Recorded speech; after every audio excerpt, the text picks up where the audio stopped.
दोस्तों आज है 3 अगस्त 2026। आज की इस वीडियो में हम लोग बात करेंगे आईआरएफसी के शेयर के ऊपर। अब देखिए आज का वीडियो थोड़ा सा डिफरेंट होगा। मैं आज की इस वीडियो में आपको बताऊंगा कि आईआरएफसी के लिए क्या टारगेट हो सकता है, और मैं आपको बताऊंगा कि भाई कोई भी स्टॉक का प्राइस, या आपको एक एजुकेशनल पर्पस के लिए बताऊंगा, कोई भी स्टॉक का प्राइस बढ़ता क्यों है, नीचे आता क्यों है, आईआरएफसी का एग्जाम्पल लेके। और उसके टारगेट भी मैं आपको बताऊंगा, टेक्निकल एनालिसिस भी करेंगे, और टारगेट जो बताऊंगा वो ये भी बताऊंगा कि कब पूरा होगा, यानी कब टारगेट अचीव होगा, और यहाँ पर कितना समय लग सकता है उस टारगेट को अचीव करने के लिए। सारी चीज़ें दोस्तों डेटा एनालिसिस करेंगे। कोई डेटा एनालिसिस आपको नहीं बताएगा, पूरे यूट्यूब पे आप जाके सर्च कर लो। और टेक्निकल एनालिसिस भी करने वाले, साथ में सीएमडी ने एक बहुत बड़ा बयान दिया है, उसको भी मैं आपको यहाँ पर शेयर कर दूंगा। यानी आईआरएफसी की फ्यूचर प्रोस्पेक्ट क्या है एज पर सीएमडी। अब देखिए सबसे इंपॉर्टेंट चीज़ है सीएमडी का बयान, मैं आपको दिखा देता हूँ। इसमें जो मेन इंपॉर्टेंट पॉइंट है ना वही बताऊंगा पूरा। अगर मैं उनका इंटरव्यू नहीं दिखाने वाला, वो चाहिए तो आप यूट्यूब पर जाकर बिजनेस टुडे के ऊपर जाकर देख सकते हो। लेकिन उन्होंने एक चीज़ को हिंट आउट किया है कि एक बड़ी फाइनेंसिंग अपॉर्चुनिटी आने वाली है, क्योंकि दो बड़े प्रोजेक्ट इंडियन रेलवे के अंदर आपको देखने को मिलने वाले हैं, जिनका कॉस्ट होगा 20 लाख करोड़ रुपए। यानी सबसे पहले जो 7 हाई स्पीड रेल कॉरिडोर है उसको रिक्वायरमेंट है, यानी वो 7 हाई स्पीड रेल कॉरिडोर बनाने के लिए सरकार पैसे खर्चा करने वाली है, लगभग 16 लाख करोड़ रुपए। कितने? 16 लाख करोड़ रुपए। और जो फ्रीट कॉरिडोर है उसके लिए 4 लाख करोड़ अलग से लगेगा। तो टोटल आईआरएफसी ये बता रहा है, आईआरएफसी के जो सीएमडी है मिस्टर मनोज कुमार दुबे, वो ये बताना चाहते हैं कि अभी भारत रेलवे को, यानी इंडियन रेलवेज को 20 लाख करोड़ की फंडिंग लगेगी। तो फंडिंग कौन देगा? हम लोग देंगे। यानी आईआरएफसी के पास एक मौका है, एक अपॉर्चुनिटी है यहाँ पर लोगों को फंडिंग देकर एक अच्छा इनकम कमाने की। ये दोस्तों वो कहना चाहते हैं शॉर्ट एंड सिंपल में। तो ये चीज़ दोस्तों आप सभी को पता है कि एक अच्छी खबर है आईआरएफसी के शेयर के लिए, बिकॉज इतनी बड़ी अपॉर्चुनिटी आएगी तो एक नहीं, दो नहीं, तीन नहीं, 4 क्वार्टर में कंपनी का जो नेट प्रॉफिट है वो कहाँ पर जा सकता है। और आप सभी को पता है कि अगर नेट प्रॉफिट कंपनी का बढ़ता है तो उसका शेयर का प्राइस भी बढ़ता है, और अगर शेयर का प्राइस बढ़ेगा तो आपको प्रॉफिट होगा। तो सबसे पहले दोस्तों मैं आपको यहाँ पर ये बता दिया कि एक बहुत अच्छी खबर है आईआरएफसी के लिए। अब दोस्तों डिस्कशन करते हैं कि एक्चुअल में शेयर का प्राइस मूव कैसे करता है। यानी ये जो मूवमेंट आया है ये क्यों आया है, फिर यहाँ से जो रिकवरी हुई है क्यों रिकवरी हुई है, फिर क्यों नीचे गिरा है, ये ऐसा क्यों होता है, वो मैं आपको बताऊंगा। और बिल्कुल फंडामेंटल डेटा एनालिसिस करेंगे। सबसे पहले समझ लो प्राइस टू अर्निंग रेशो क्या है। प्राइस टू अर्निंग रेशो का सिंपल सा मतलब है वैल्यूएशन। इसके ऊपर कुछ समझने की जरूरत नहीं, ये मुझे बता रहा है कंपनी का वैल्यूएशन, बस। एक और चीज समझ लो जो है अर्निंग पर शेयर।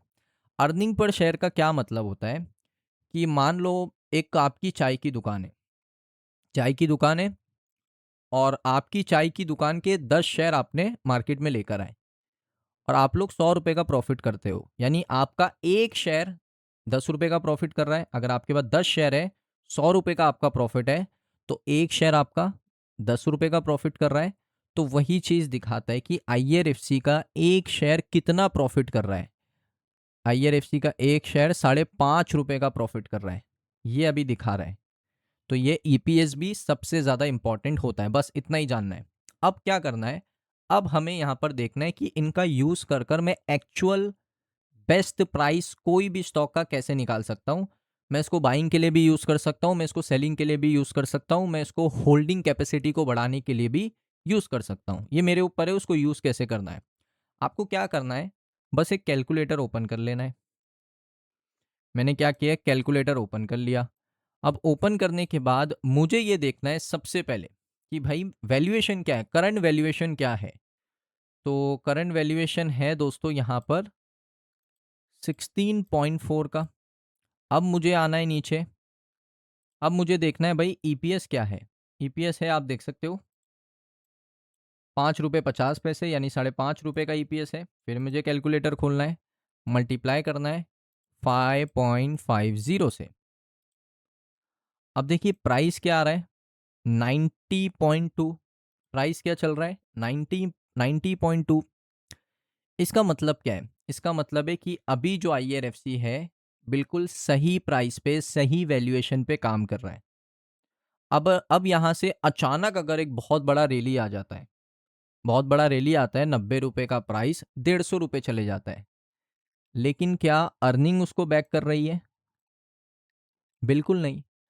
अगर यहाँ पर मैं आपको देते रहूंगा, एग्जाम्पल के बिना बात ही नहीं करूंगा, बिल्कुल आसान भाषा में समझा रहा हूँ, आपको बहुत काम आएगा ये आगे चल के।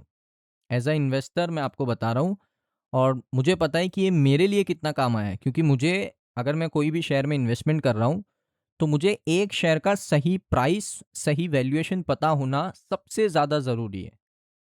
और मैं इन्वेस्टमेंट करता हूँ बेस ऑन अर्निंग। अर्निंग मुझे दिखती है, कंपनी की अच्छी अर्निंग है, EPS अच्छा है, वैल्यूएशन अच्छा है, तो मैं उसमें इन्वेस्टमेंट करता हूँ।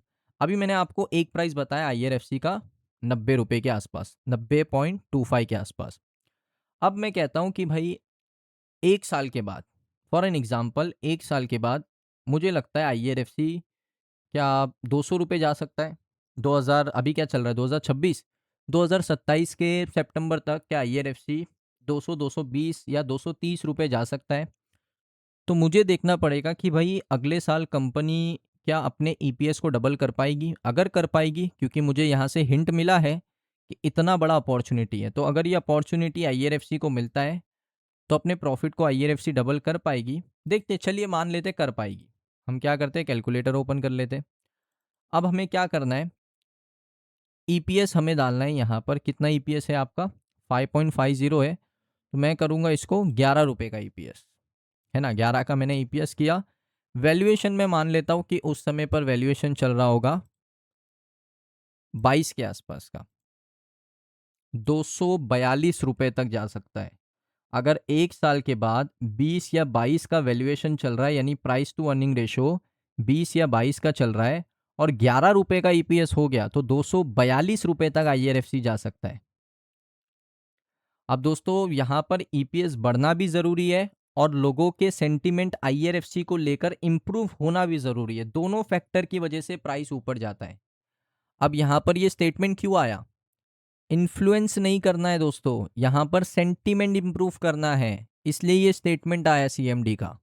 अब ये स्टेटमेंट आया, शेयर ऊपर गया, कंपनी का रिजल्ट आया, सेंटीमेंट इंप्रूव हुआ, शेयर ऊपर गया, वैल्यूएशन लोग ज़्यादा अच्छा पे कर रहे हैं, साथ में EPS का ग्रोथ आ रहा है।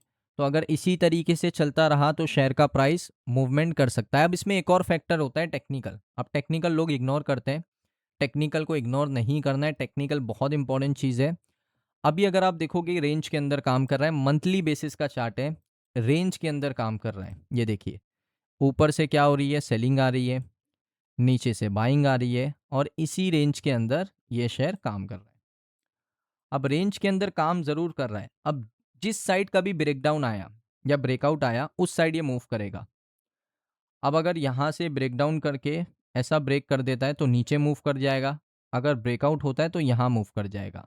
लेकिन चांस ये है, क्योंकि मैं बैक कर रहा हूँ कंपनी के EPS को, कंपनी की अर्निंग को, ये मैं बैक कर रहा हूँ। तो मेरा ये कहना है कि ब्रेकडाउन होना बड़ा मुश्किल है। मुझे लगता है यहाँ से ब्रेकआउट हो सकता है, और अगर ब्रेकआउट हुआ तो उसके बाद छोटे छोटे टारगेट्स के ऊपर काम करना है। जैसे यहाँ पर एक हाई है, ये हाई अपना कौन सा है, 128 तक जा सकता है, उसके बाद थोड़ा नीचे आके पुल बैक देके फिर ऊपर जा सकता है।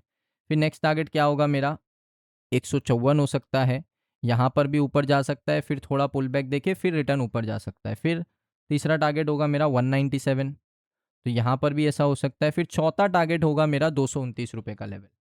तो शेयर कभी भी सीधे ऊपर नहीं जाता है, ऊपर जाएगा, थोड़ा पुल बैक देगा, फिर ऊपर जाएगा, फिर थोड़ा पुल बैक देगा, फिर ऊपर जाएगा, इस तरीके से ऊपर जाता है। तो मैंने आपको सारी चीज़ें एक्सप्लेन कर दी। अब आपके और भी कोई डाउट है तो आप कमेंट सेक्शन में पूछ सकते हो। वीडियो अच्छा लगा हो, वीडियो को लाइक कर देना। चैनल के ऊपर अगर आप पहली बार आए हो, सब्सक्राइब कर लो। मिलता हूँ मैं आप सभी लोगों को नेक्स्ट वीडियो के अंदर।